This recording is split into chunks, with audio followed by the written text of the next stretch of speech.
우리 하나님께 찬양하겠습니다. 잠깐 기도하겠습니다. 사랑의 주님, 힘들고 어려운 시기 속에서 우리가 하나님 앞에 예배드립니다. 특별히 코로나19로 인하여 우리 지체들이 각기 초소에서 이제 자가 격리를 하며 예배에 나올 수 없는 상황이 오니 주님 어디에 있든지 성령께서 동일하게 역사해 주시고 원하고 성령의 놀라운 기름 부음과 임재가 함께 할 수 있도록 도와주옵소서. 오늘 3월 둘째 주에 드리는 이 예배가 하나님 앞에 온전히 상달되는 예배 될 수 있도록 은혜 베풀어 주옵소서. 예수님의 이름으로 기도드립니다. 아멘. 우리 찬양 한 곡 드리겠습니다. 나 약해 있을 때에도 우리 찬양하겠습니다. 나 약해 있을 때에도 나 약해 있을 때에도 주님은 함께 계시고 나 소망 잃을 때에도 주님은 내게 오시네. 나 시험 당할 때에도 주님이 지켜주시고 나 실망 당할 때에도 주님이 위로하시네.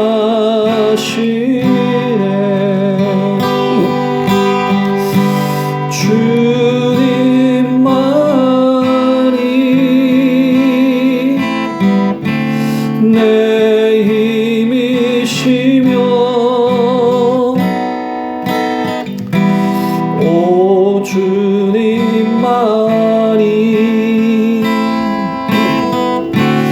날 도우시네. 오 나의 주님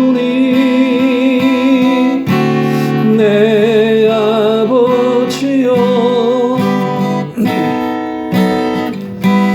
오 나의 주님 내 사랑이여 주님만이 내 힘이시며 내 힘이시며 오 주님만이 오 주님만이 날 도우시네. 날 도우시네.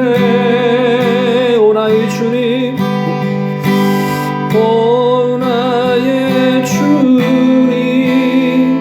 내 아버지여 내 아버지여 오 나의 주님 오 나의 주님 내 아버지여 내 사랑이여 나 약해 있을 때에도 나 약해 있을 때에도 주님은 함께 계시고 나 소망 잃을 때에도 나 소망 잃을 때에도 주님은 내게 오시네. 나 시험 당할 때에도 나 시험 당할 때에도 주님이 지켜주시고 나 실망 당할 때에도 나 실망 당할 때에도 주님이 위로하시네. 주님이 위로하시네.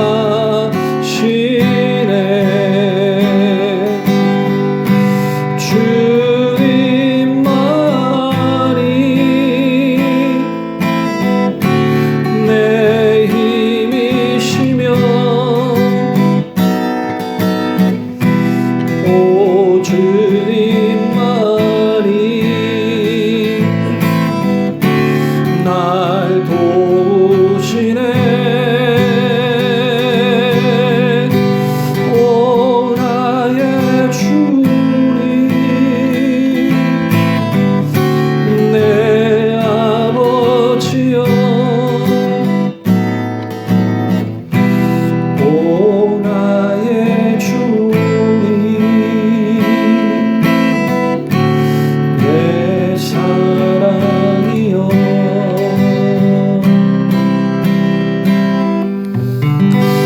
오늘은 묵상으로 기도하겠습니다.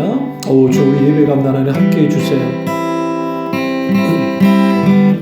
우리 예배가 하나님께 상달되게 하시고 우리가 불가피하게 드는 이 예배 가운데 성령께서 온전히 함께해 주시고 주님을 향한 주님을 위한 온전한 예배 들을 수 있도록 은혜 베풀어 주시옵소서. 주님 안에 홀로 응답받기 원하고 예수님의 이름으로 기도드립니다. 아멘.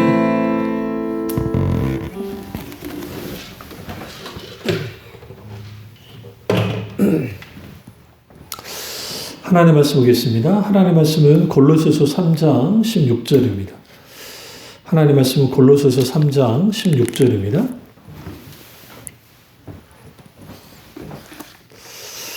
그리스도의 말씀이 너희 속에 풍성히 거하여 모든 지혜로 피차 가르치며 권면하고 시와 찬송과 신령한 노래를 부르며 감사하는 마음으로 하나님을 찬양하고 17절도 같이 보시죠.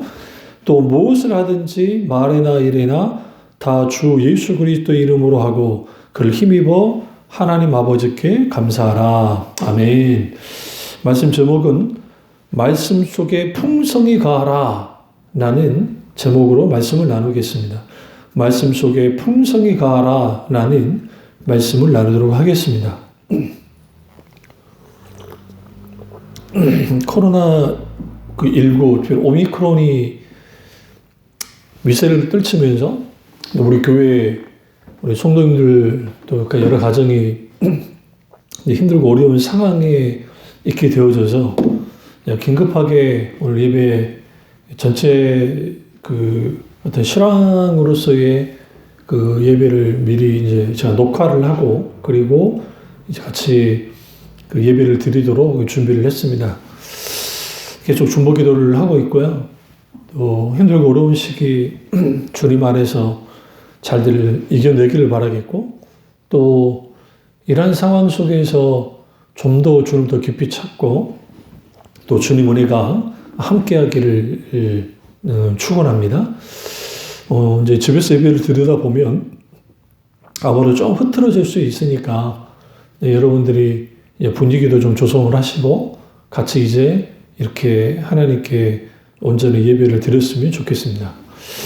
오늘 골로새서 3장 16절 그리고 17절은 우리가 잘 알듯이 골로새서 그 자체가 사도 바울이 감옥에 갇혀 있을 때 쓰여진 말씀입니다. 그리고 하나님의 말씀이 우리 속에 실제적으로 거하는 삶에 대하여 사도 바울이 분명하게 말을 하고 있습니다. 골로새서 전체적인 내용은 우리의 머리와 생명 되신 그리스도께 예수 그리스도께 초점을 맞추고 있습니다. 그래서 예수님이 주권을 행사하시고 우리에게 풍성한 공급을 하시는데 그게 하나님의 말씀을 통해서 공급하십니다. 그래서 사도 바울이 그리스도의 말씀에 대하여 굉장히 강조하고 있습니다. 골로새서에서 사도 바울의 관심은 지식에 충만한 것까지 그게 이르기를.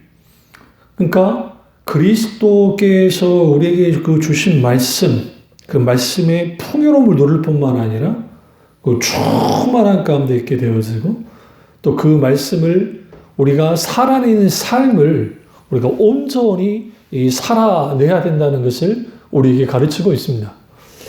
그러니까 말씀에 대한 빈궁한 사람들이 많습니다. 종교적인 체험은 많고 또 여러 이런 설교를 듣기는 하지만 정작 하나님의 말씀이 그들의 삶에 강하게 영향을 끼치지 못하면 우리는 진정으로 그 말씀의 풍요로움 속에 들어갈 수가 없습니다.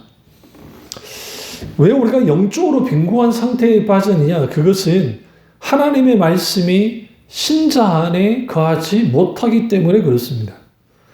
그래서 하나님의 말씀이 실제가 되는 삶, 그 말씀을 살아내는 삶을 살려면 그리스도의 말씀이 우리 속에서 풍성해야 됩니다. 그리스도의 말씀이 풍성하려면 자주 하나님 말씀에 노출되어져야 되고요. 그리스도의 말씀이 우리에게 풍성해지려면 하나님의 말씀을 가까이 해야만 합니다. 그리고 그 그리스도의 말씀 우리에게 풍성히 전하면 그리스도의 말씀의 권위 아래 자기 자신을 두어야만 합니다. 그래서 우리가 하나님의 말씀을 배우고 깨닫고 또 실천하고 또 삶으로 옮기는 이 모든 일련의 이 모든 것들은 우리가 얼마만큼 하나님 말씀의 풍요로움 속에 풍성함 속에 있느냐에 따라서 모든 것이 달려집니다. 근데 이런 말씀의 풍성함은 뭐와 연결이 되냐면 성령의 충만함 그리고 말씀의 충만함과 연결이 됩니다. 성령의 충만함 없이 우리가 말씀의 풍요로움을 누리는 건 불가능하고요. 말씀의 풍요로움 없이 성령의 충만한 삶을 산다는 것은 정말 힘들고 어렵고 사실상 불가능에 가깝다고 할 수 있습니다. 근데 그럼에도 불구하고 여러 부분에 있어서 말씀과 성령의 조화 가운데 있지 못하면 우리는 하나님의 말씀의 풍요로움 속에 여기 풍성함 속에 거하지 못합니다. 한쪽으로 치우치는 거죠. 그래서 종교적인 체험만을 중심으로 하는 교회에 있으면 그 종교적 체험을 탐닉하고 또 말씀하긴 하는데 거기에 정작 그 말씀을 아는 것, 지식적으로 아는 것, 지식적으로 동의하는 것, 그 이상도 그 이하도 아닌 혹은 한 귀로 듣고 한 귀로 흘러버리는 그러한 일들이 우리 가운데 있을 수 있습니다. 그럴 때로 우리는 말씀의 풍요로움 속에 거하도록 우리는 몸부림칠 필요가 있고 그렇다고 한다면 하나님의 말씀이 우리 속에 풍성하려면 말씀의 풍성이 가려면 어떻게 해야 할까요? 첫째로 그리스도의 말씀이 내 속에 거해야 됩니다. 오늘 본문에서 그리스도의 말씀입니다. 이것은 헬라어로 호 로고스 투 크리스투인데 뜻은 그리스도께서 하신 말씀이라는 뜻도 있고 또 하나는 그리스도에 관한 말씀이라는 뜻을 갖고 있습니다. 그런데 이 말씀이 너희 마음을 주장하게 하라라고 하는 다시 말하면 너희 속에 잘못 말했으면 너희 속에 가게 하라라고 말합니다. 여기서 너희 속에 간다라는 것 결국은 하나님의 말씀은 한 귀로 듣고 한 귀로 흐르는 것이 아니라 그 하나님 말씀이 내 속에 거해야 됩니다. 그래서 해밀턴이 그 성경 주석가이기도 하고 성경학자인 해밀턴이 뭐라고 하냐면 그리스도의 말씀을 세 가지로 말합니다. 하나는 구원의 힘을 가진 말씀이라고 있고 두 번째는 인간을 성취시키는 말씀이라고 있고 세 번째는 인간의 생명을 보존해 주는 말씀이라고 있습니다. 그래서 이 그리스도의 말씀에 대한 이 호 로고스 투 크리스투라고 하는 이 헬라어 이 문장에 대해서 어떤 학자는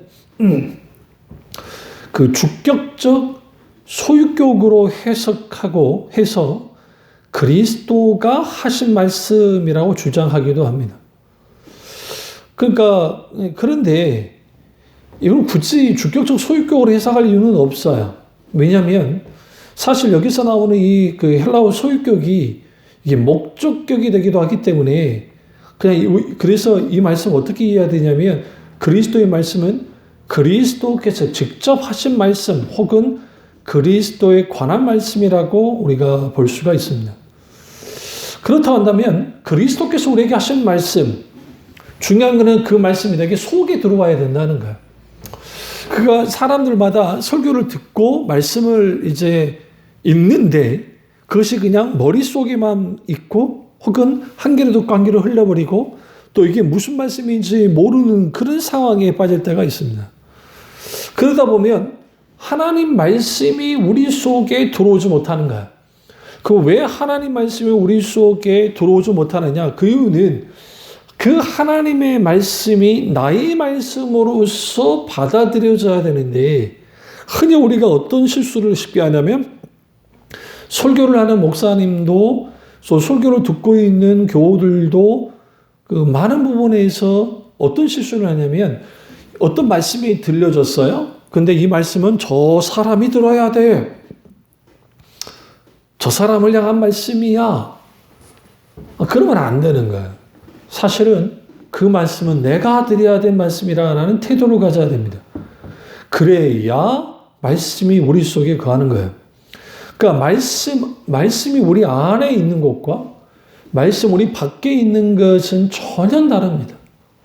밖에 있다는 것은 결국은 그냥 한 개를 듣고 한 개를 흘러버렸기 때문에 나와 상관이 없는 말씀이 되어버리고, 그러나 그 말씀이 내 속에 들어오게 되었으면 나와 관계가 있는 말씀이 되어집니다. 나와 관계가 되어 있는 그 말씀에 붙들리면 그 말씀이 강하게 우리에게 역사하기 시작합니다.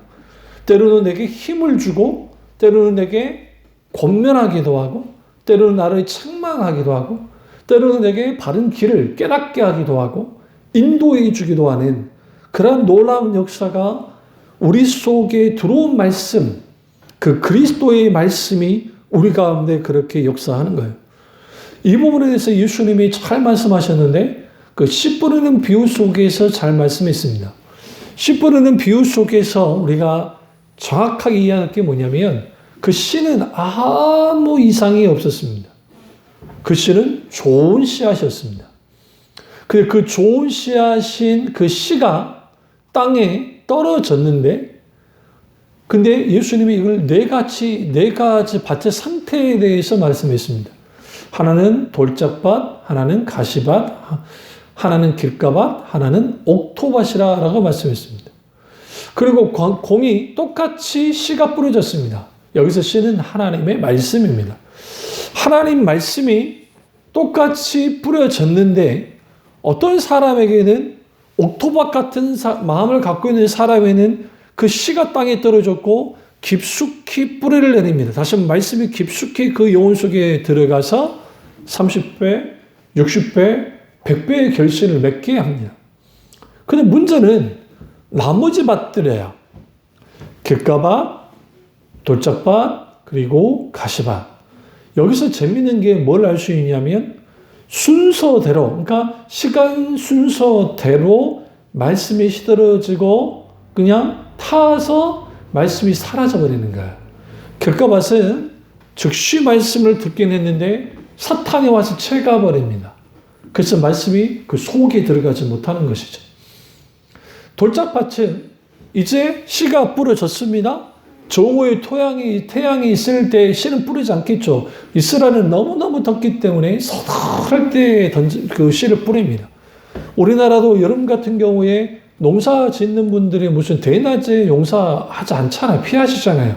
그래서 새벽에 일찍 일어나서 씨를 뿌리는 것처럼 그게 씨를 뿌리죠. 근데 하필이면 돌 위에 씨가 뿌려진 겁니다. 그리고 정오의 태양이 크게 빛을 내려쳤을 때 거기에 살짝 이제 뭐 생명을 갖고 있던 게 말라 비틀어져서 이후에 죽어져 버리는 그런 일들이 벌어지고, 가시밭은 어느 정도는 싹이 나고 자라나긴 했습니다. 그리고 그 가시가 정오의 태양으로부터 그늘을 만들어줘서 자라나긴 했는데, 문제는 더 이상 가시로 인하여 자라나지 못하고 성장이 막히고 그리고 시들해져서 이제 바짝 말라 죽어버리는 겁니다.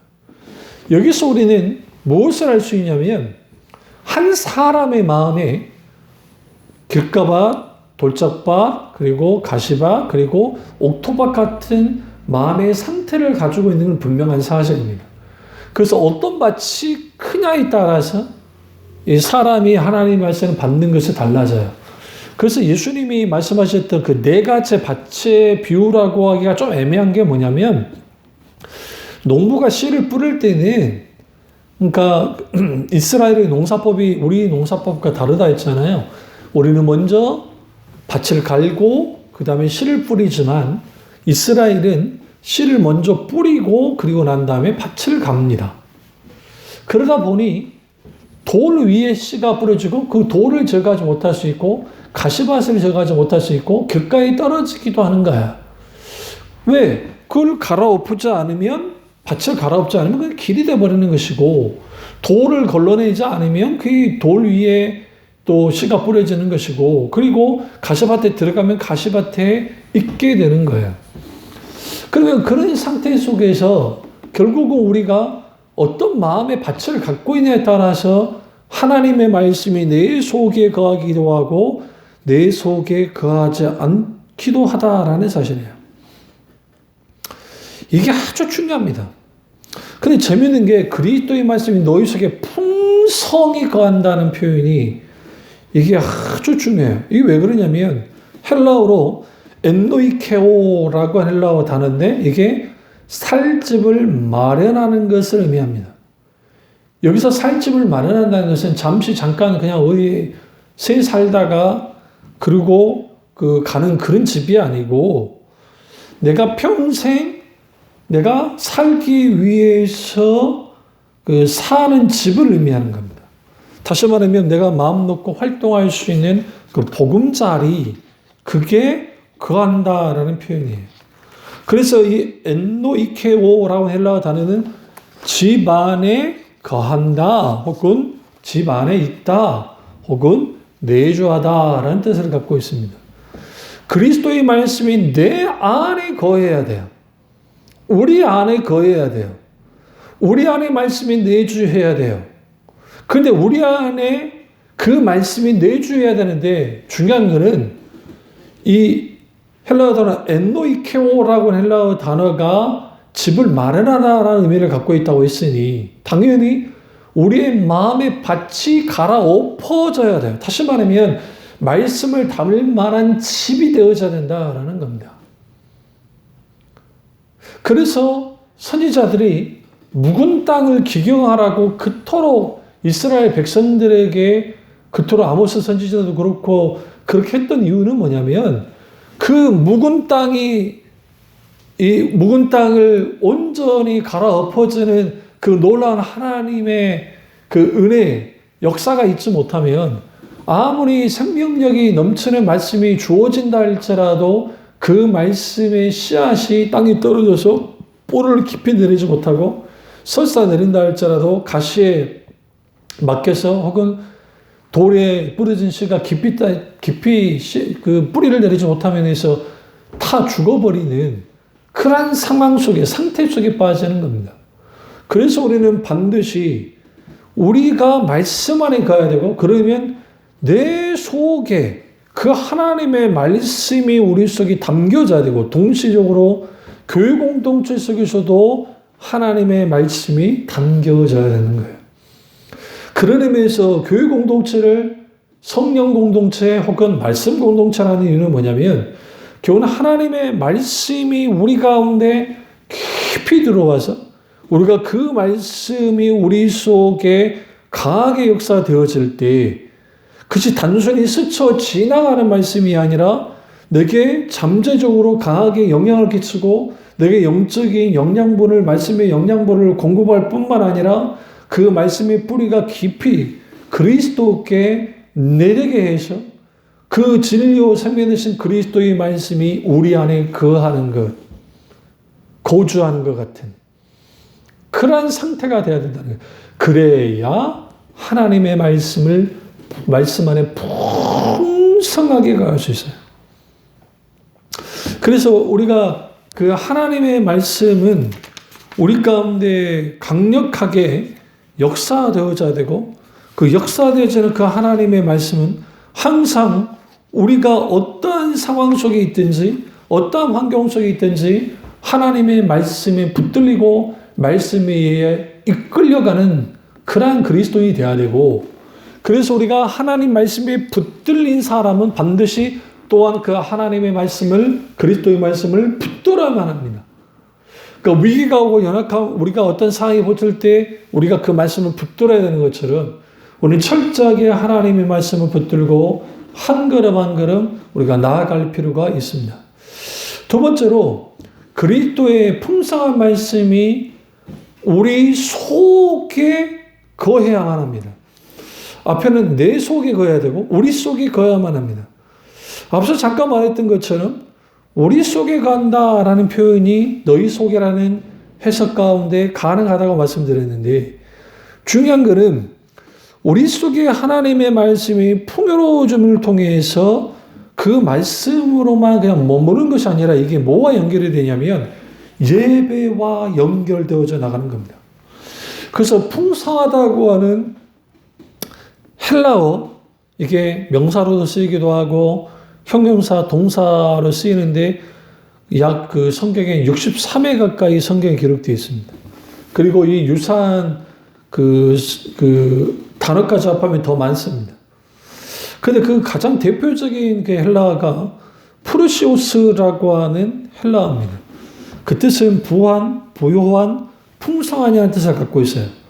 누가복음 14장 12절, 야고보서 1장 10절, 디모데 6장 17절에 잘 나타나고 있고 마태복음 19장 23절과 24절, 27절과 57절에 부자라고 기록할 때 이게 명사형으로 부자를 때 프루시오스라고 하는 단어가 쓰이고요. 그리고 골로새 3장 16절에 오늘 그 본문 말씀 풍부하게, 풍성히, 후히, 넉넉하게 라는 뜻으로 쓰이기도 합니다.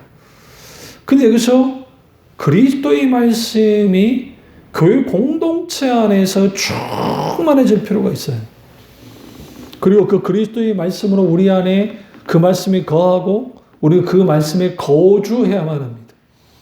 다시 말하면 우리 안에 말씀을 거처 삼아야만 한다는 거예요. 그래야 우리 속에 하나님의 말씀이 거하고 우리 속에 거하는 그 말씀의 풍요로움이, 풍성함이 개인에게만 풍성한 것이 아니라 그리스도인에게도 우리 교회 공동체에게도 풍성해지는 거예요. 그리고 그 풍성해짐이 놀랍게도 뭐와 이제 어떤 영향력을 끼치게 되어지냐면 크게 두 가지 영향력을 이제 행사하게 됩니다. 그것은 그러니까 말씀의 풍성함이 우리 지체들, 우리 공동체 속에서 있게 될 때 하나는 작은 하나예요. 모든 지혜로 피차 가르치며 권면하게 됩니다. 무엇으로 피차 가르치며 권면하겠어요? 그리스도의 말씀, 하나님의 말씀입니다.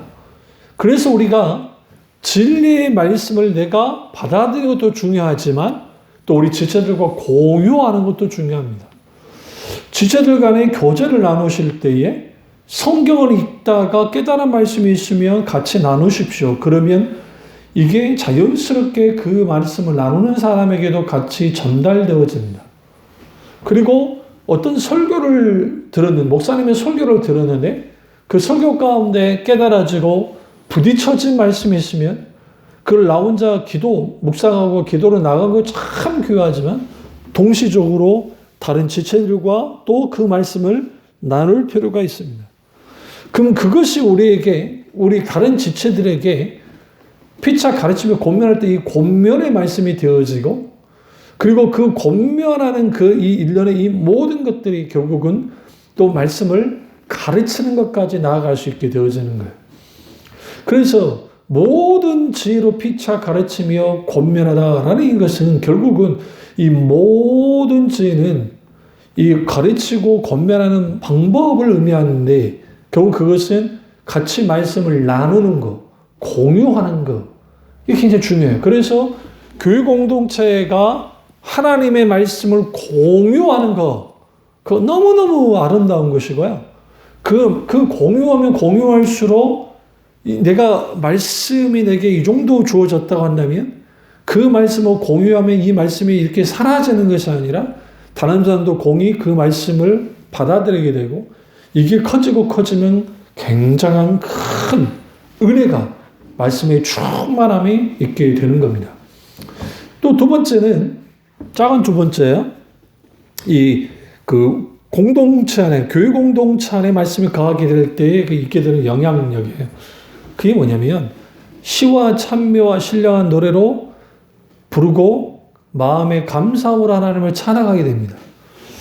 다시 말하면, 하나님 그분을 감사의 예배, 전인격적인 예배를 하나님께 드릴 수 있다는 거예요.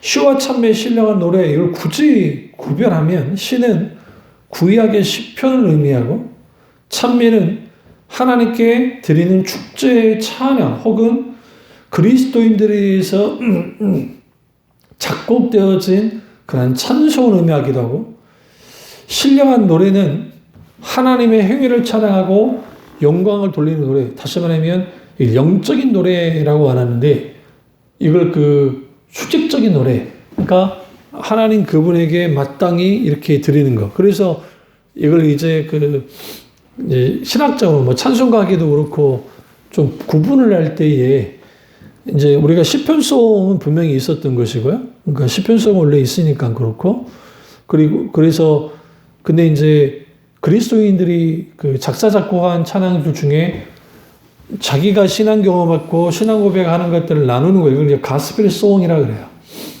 귀한 게 많죠. 귀한 찬양 참 많잖아요. 그래서 그런 찬양. 그런데 공적인 예배에는 그런 찬양이 드려지는 건 좀 그래요. 그래서 이제 우리가 그 영광송이라든지 그런 게 이제 찬송가에 참 많잖아요.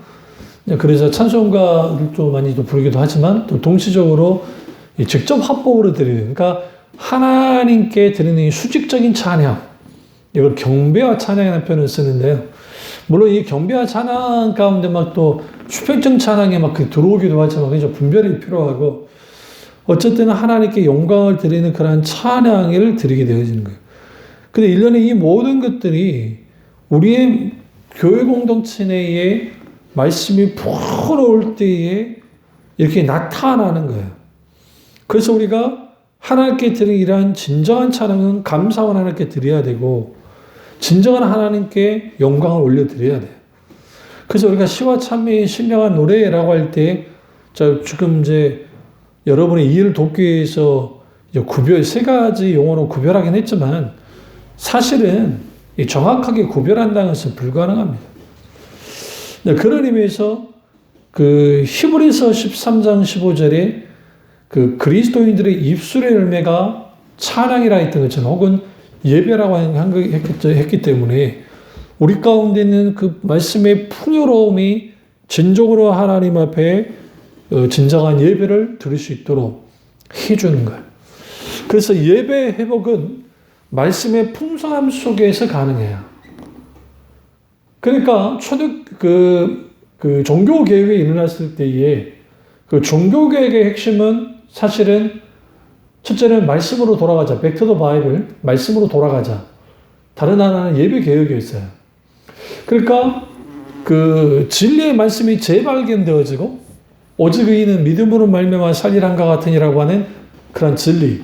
그리고 우리가 그 종교교육 때의 중요한 표제, 솔라 피데 오직 믿음, 솔라 스크루투라 오직 성경, 솔리오 데이 글로리아 오직 하나님께 영광, 솔라 그라티아 오직 하나님께 영광, 그리고 솔리오 데이 글로리아 솔로 그라티아 오직 은혜, 그러니까 오직 믿음, 오직 성경 말씀, 오직 은혜, 솔라 그라티아, 솔리오 데이 글로리아 오직 하나님께 영광, 솔라 크리스투스 오직 그리스도라고 하는 이 5가지 모토, 이게 종교개혁의 모토이고 실제로 그를 가지고 종교개혁이 진행되어져 나갑니다. 그런데 흔히 이제 그 대부분 분들이 그리고 그냥 예배 그리고 종교개혁이 그런 식으로만 갔느냐, 그건 아니고 예배에, 그러니까 우리 신앙의 사실 모든 걸 담는 게 예배이고, 그러나 중세시대 때 그 미사라고 하는 것이 아주 그 미션화 되어지고 인간이 중심이 되어져 버리는 의식과 형식만을 따르는 또 말도 안 되는 교리와 전통 속에서 그러한 그 소위 죽은 예배, 하나님을 모독하는 예배에 대하여 종교 개혁자들이 깨부신 거죠. 그리고 하나님의 말씀으로 돌아갔고 그 말씀의 풍성함이 예배 개혁에까지 이어진 겁니다. 그리고 예배가 회복되어졌습니다. 맞습니다. 오늘날 우리가 말씀에 풍성하게 간다 할 때 그것은 내 속에 말씀이 거의자가 되고 우리 교회 공동체 가운데 말씀이 거의자가 되고, 근데 그것이 뭐와 연결된다고요? 우리가 말씀의 피차 가르치고 권면하는 그 말씀을 공유하는 것까지, 그리고 동시적으로 우리의 하나님께 드리는 예배가 온전히 회복되어지는 거예요. 이게 얼마나 아름다운지 모릅니다. 얼마나 귀한지 모릅니다. 그럴 때 우리는 반드시 말씀의 풍성함 속에 있어야 돼요. 세 번째로 그리스도의 말씀이 풍성함 가운데 거하려면 어떻게 해야 되느냐? 말씀 앞에 머물러야만 합니다. 영적으로 성장하고 그리고 성숙되어지는 그리스도인들의 그 대부분의 공통점은 뭐냐면 그들은 말씀을 사모했고 말씀 앞에 머무르기를 원했습니다. 그러니까 하나님의 말씀이 우리에게 아멘이 되어지고 그 말씀에 이끌리는 만큼 귀한 것도 없다라는 거예요. 그래서 나는 무엇을 위해 묵상하는가 혹은 하나님 말씀이 아닌 다른 것을 내가 묵상하고 있지 않은지에 대한 진정으로 우리는 좀 들여다봐야 돼요. 여기서 내가 무엇을 위해 묵상하는가, 무엇을 묵상하는가, 여기에는 우리가 지금 당면한 과제 속에서 내가 계속적으로 추구하고 집중하고 가치 있다고 여기는 것에 우리는 어떻게 되느냐, 그 앞에 계속적으로 우리가 생각하게 돼요. 마치 그것이 묵상하듯이 되는 거예요. 계속 머리에 떠오르는 거죠.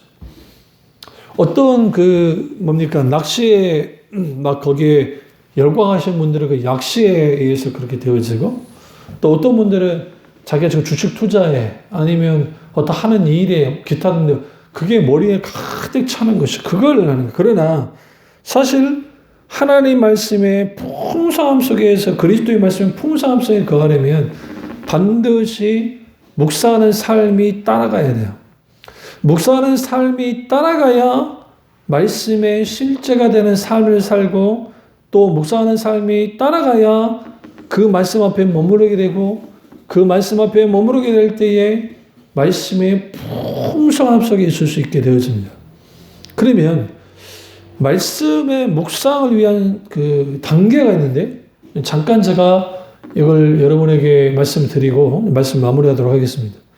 제 1단계는 묵상하기에 조용하고 방해받지 않는 시간과 장소를 택해야 됩니다. 그러니까 어떤 여러 가지 돌발 상황이나 방해받는 그런 것들이 없는 시간, 장소, 거기에서 하나님을 찾아야죠.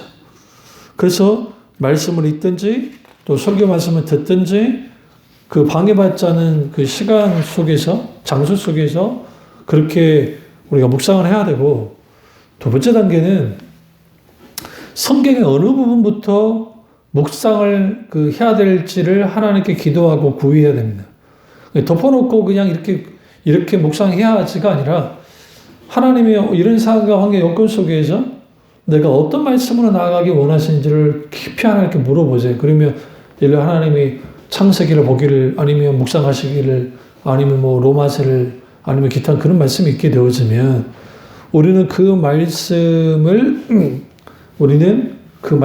우리가 이제 읽으면서 묵상할 필요가 있고, 세 번째 단계는 우리가 말씀을 읽다가 부딪히는 말씀이 있어요. 그러면 반드시 기도해야 돼, 하나님께.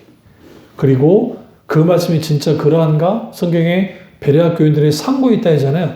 티를 하나하나씩 걷어내듯이 말씀을 자세히 들여다봐야 됩니다. 그러면 거기에 우리가 그 하나님의 말씀이 우리 가운데 깊이 들어와요. 그래서 그 말씀 묵상할 때에 여러분에게 집중할 수 있는 그 방법을 좀 제시하자면, 소리 내서 있는 게 참 중요하고요. 그리고 스스로 질문 던져서 왜 주님 이런 말씀을 하셨을까? 또 이런 상황에서 왜 이런 말씀을 하셨지라는 그 스스로의 질문이 좀 필요해요. 그리고 이 말씀을 이제 상고하는 거죠. 깊이. 그때 중요한 게 성령님께 이 말씀을 깊이 깨달아 알게 해달라고 내게 조명해달라고 비춰달라고 깨닫게 해달라고 그렇게 읽어야 됩니다. 그래서 마틴 루터 목사님 이렇게 말했어요. 당신이 성경 말씀을 한두 번 읽고 듣고 말했을 때 피곤해지거나 충분히 했다고 생각하지 말라. 오히려 완전히 이해가 올 때까지 계속하라고 권면했던 것처럼 좀 성경을 읽다가 이해가 되지 않아도 일단 반복적으로 읽어보세요. 그리고 성령께 지혜를 구하고, 그리고 그래도 안 되면 목사님께 질문을 던지셔야 됩니다. 그래야 목사님도 공부를 하죠. 네 번째 단계는 말씀을 적용해야 됩니다. 결국은 우리가 말씀을 묵상하는 것은 지식적으로 말씀 많이 알기 위함이 아니라 하나님의 말씀을 더욱 친밀하게 알고 그리고 그분께 더욱 철저하게 순종하기 위함이에요. 근데 우리가 말씀을 적용할 때는 시간이 필요하고 뜻대로 쉽지 않아요. 그래서 우리에게 필요한 게 하나님의 말씀이 나의 말씀이죠. 우리 말씀이 되어지도록 우리가 일단 먼저 하나님께 붙들고 그리고 그 말씀을 우리가 온전히 순종할 수 있도록 도와달라고 성령님께 기도해야 되고 그리고 하나님 은혜가 가득할수록 말씀을 적용할 수 있습니다. 다섯 번째는 하나님의 그 말씀 자체가 되시는 그 말씀 자신이 되시는 하나님을 즐거워해야 돼요. 그러니까 하나님 말씀을 읽죠. 묵상하죠. 설교를 듣죠. 근데 거기에서 그 말씀을 듣는 속에서 나를 향하신 그 말씀에 기뻐하고 즐거워하는 것은 아주 내게 중요한 시간이 되어지는 겁니다. 그래서 하나님의 말씀을 묵상하는 시간이 우리에게 기쁨의 시간이 돼야 되고 즐거움의 시간이 돼야 되고 하나님께 영광을 드리는 시간이 돼야 돼요. 그래서 우리는 그 하나님의 말씀이 우리 가운데 실질적으로 그 말씀을 살아내려면 분명하게 우리는 그 말씀을 행함 가운데 나아가야 되고 그 행함은 단지 우리 종교적인 노력과 능력으로 되는 건 아니에요. 그렇다고 해서 어떠한 의지적인 발동도 없이 그냥 이제 말씀을 자동적으로 살아내게 되겠지라고 하는 그런 착각 속에 빠지면 안 되고 그 말씀을 정직하게 대면했다고 한다면 이제는 그 말씀을 살아내려고 몸부림쳐야 되고 거기에 하나님의 은혜와 성령님의 도우심이 함께할 때 거기서 말씀을 실제로 살아내게 되고 놀랍게도 그 하나님의 말씀의 풍요로움 속에 있게 되어져요. 그리고 그 하나님 말씀의 풍요로움 가운데 있는 사람들은 당연히 하나님을 아는 지식을 가지고 신앙생활을 하게 되고 그리고 그 말씀을 충만함 속에 있는 사람들은 성령의 충만함 속에서 온전히 하나님의 놀라우신 은혜를 누리며 살아갈 수 있습니다. 중요한 것은 우리가 말씀을 깨닫는 것 그리고 그 말씀이 내가 그 말씀을 살아내는 것 이 모든 것들은 성령님의 좋으신 조명과 도우심으로만 가능하다는 사실. 그래서 우리는 성령님께 민감하게 반응하면서 말씀을 읽어야 되고 설교 말씀을 들어야 되고 그 말씀을 나의 말씀이 우리 말씀에 대해서 기도하며 결국은 한 걸음 한 걸음 말씀을 우리가 지켜나가기 시작할 때 거기에 말씀의 풍성함이 있고 그 말씀의 풍성한 말씀을 같이 지체하고 나눌 때에 교회 공동체 가운데 가르침과 권면이 그리고 또 시와 찬송과 신령한 노래라고 하는 그 예배의 회복이 또 하나님께 대한 영광이 온전히 들을 수 있게 되어집니다. 그리고 우리는 말이나 일에나 주 예수 그리스도 이름을 하게 되고 또 그리스도를 힘입어서 하나님 아버지께 감사할 수 있는 그리스도인이 됩니다.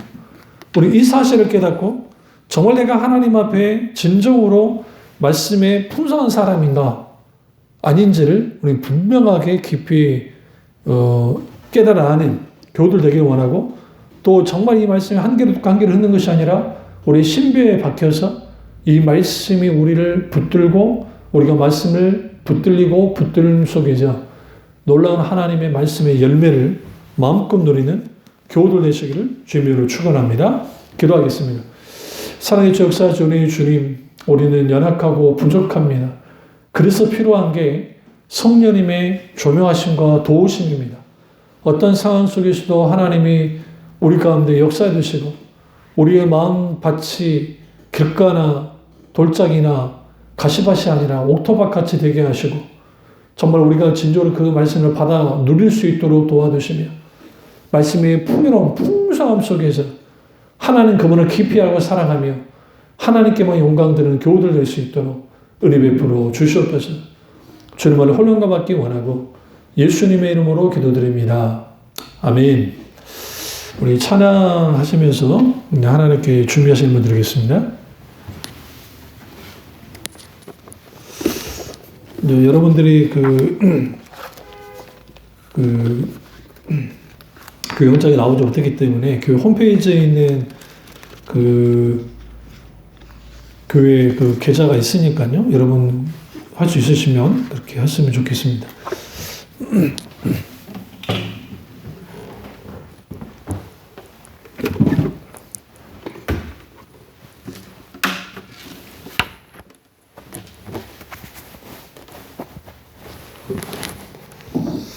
우리 주 이름 높입니다. 한번 찬양하시겠습니다. 주 이름 높입니다. 주를 찬양합니다.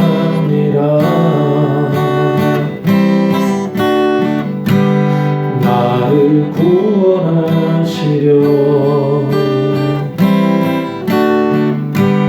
오신 주님 난 기뻐요. 하늘 영광 버리고 내려오사 십자가에 달려서 날 구하고 무덤에서 일어나 하늘로 올라가신 주 이름 높입니다. 하늘 영광 버리고 하늘 영광 내려오사 내려 십자가에 달려서 십자가에 날 구하고 날 구하고 무덤에서 일어나 하늘로 올라가신 주 이름 높입니다.